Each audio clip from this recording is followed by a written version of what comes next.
Bom, nessa busca pela estética e pelo corpo perfeito, né, há quem deixe de lado a saúde mental. E a gente vai falar sobre o assunto agora no Rota Saudável com Breno Rosostolato, professor de psicologia da Faculdade Santa Marcelina. Tudo bem, professor? Tudo bem, tudo tranquilo. Obrigado pelo convite, estou à disposição. Muito obrigada pela atenção. Professor, esse descontrole, né, por causa dos padrões estéticos, é um caminho mais curto para o aparecimento de doenças mentais e doenças físicas também? Olha, pela emergência e pelo imediatismo dos dias atuais, principalmente em relação a essa questão da beleza, esses padrões de modelo, né, ou esses padrões de beleza, eles vêm ditando de forma bastante agressiva e arbitrária alguns padrões sociais, né, que podem sim influenciar a ponto de levar a pessoa a ter algumas dificuldades na vida, em casos mais graves, né, um pouco mais acentuados, até a problemas emocionais, problemas psicológicos, bastante sérios e que podem prejudicar, né, levar a um prejuízo e a um sofrimento muito grande a essas pessoas. Então eu diria para você que sim, os padrões hoje estabelecidos pela sociedade em relação à beleza e à estética, infelizmente são escravizadores e são muito agressivos e vêm se mostrando cada vez mais violentos às pessoas. E como fugir dessa armadilha, professor? Olha, eu sempre penso muito nessa questão da autoestima, né? Hoje em dia, por sorte, nós já estamos também virando um pouquinho essa página. Do que eu quero dizer? Antigamente, por exemplo, se procurava muito cirurgias de estética, cirurgias plásticas, muito em função dessa questão de beleza. Hoje em dia, com um pouquinho mais de conscientização, um pouquinho mais de discernimento, as pessoas elas estão procurando, por exemplo, a estética, ainda em função dessa questão da beleza, mas também apenas como questões, às vezes, de cirurgias reparadoras.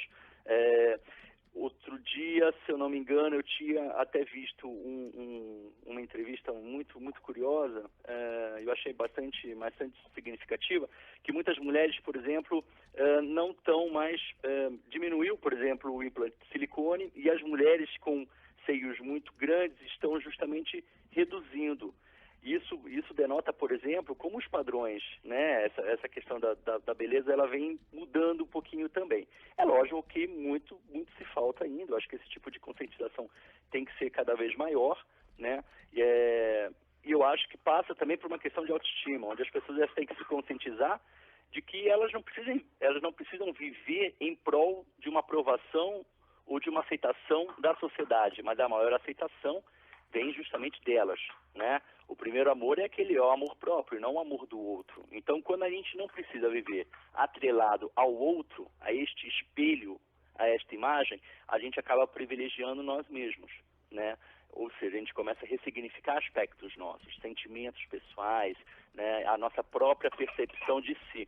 E isso é importante para que as pessoas não vivam sempre escravizadas a esses padrões de beleza. É claro que a mudança, como o senhor disse, né, professor, ainda é muito sutil, mas o próprio mercado tem se mobilizado a mostrar em suas propagandas mulheres um pouco mais reais, né? Exatamente. Por exemplo, o que há alguns anos atrás, a gente não precisa voltar muito, né? Há 10 anos atrás, por exemplo, existia uma onda muito da gordofobia, né? Eu chamo de gordofóbicos porque era uma coisa absurda falar em gordura, né? Em sobrepeso alguns anos atrás.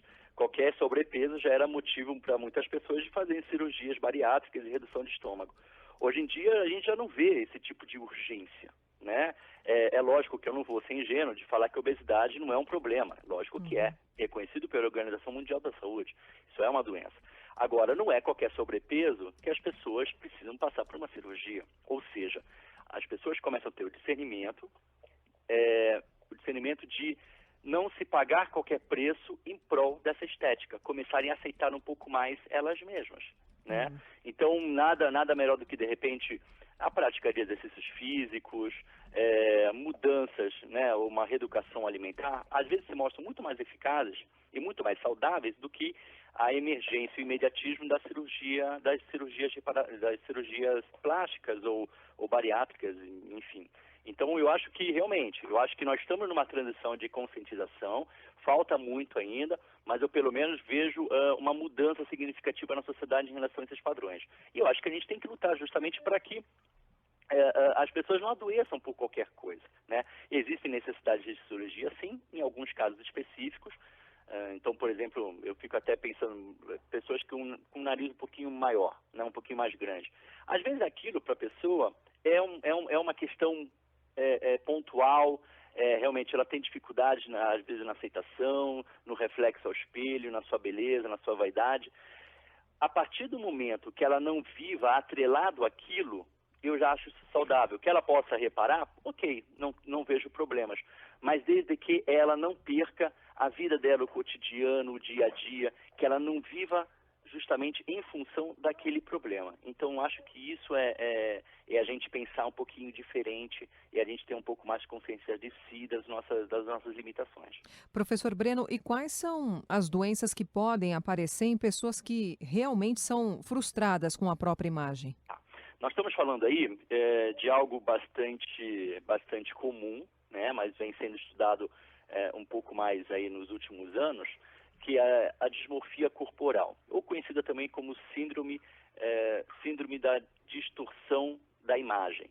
Eu acho que esse título, né, esse nome já dá um pouquinho da ideia do que se trata a patologia.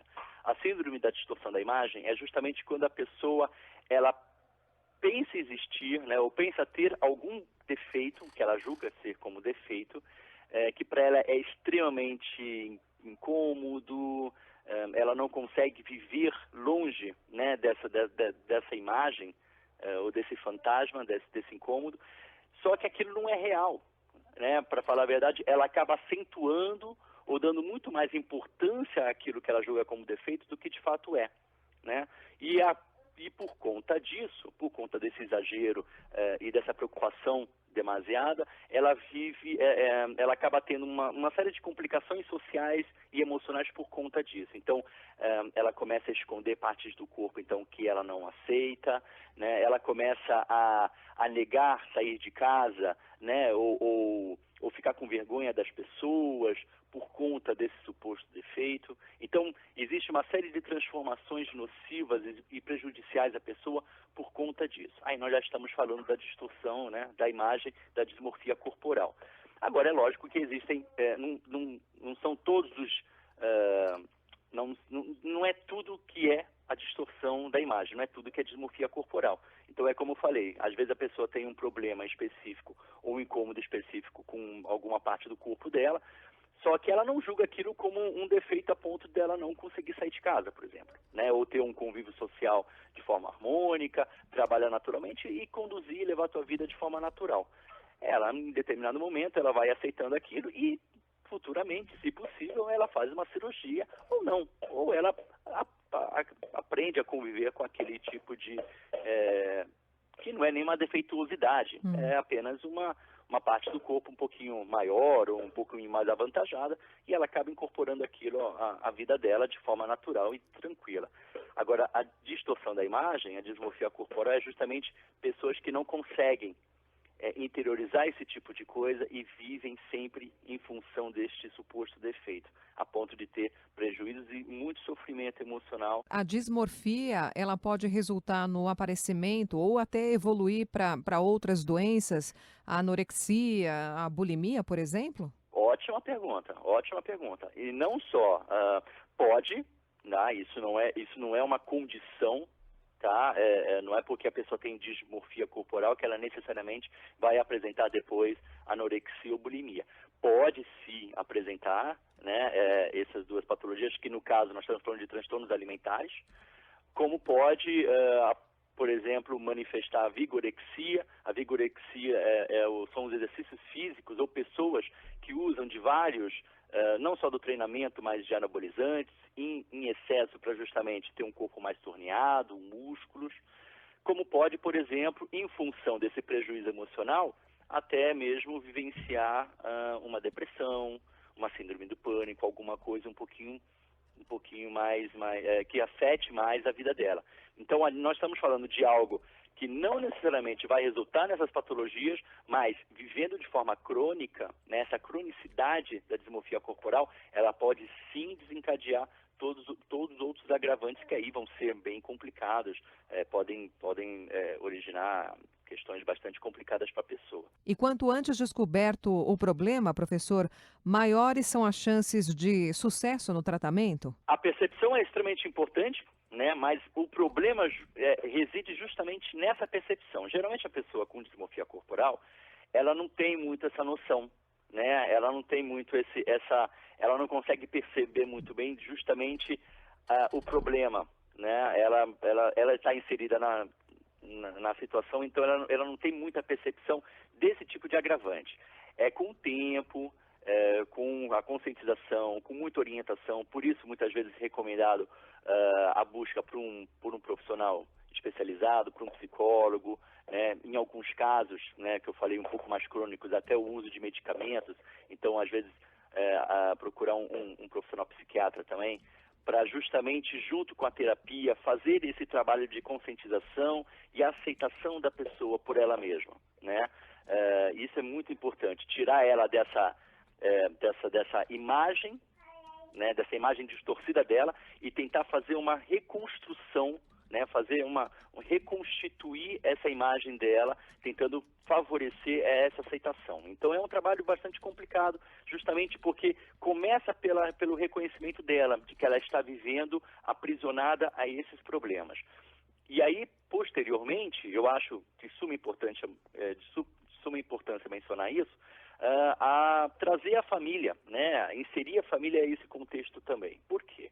Porque a família são as pessoas mais próximas a esse indivíduo, né?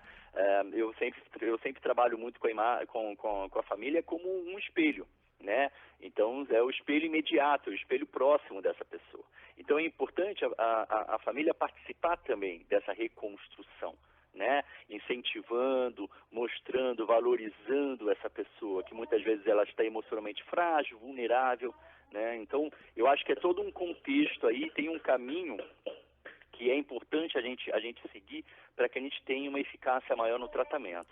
Muito bem, fica o alerta então do professor Breno Rosostolato, professor de psicologia da Faculdade Santa Marcelina. Professor Breno, muito obrigada pela participação aqui no programa. Muito obrigado a vocês, estou sempre à disposição e um grande abraço.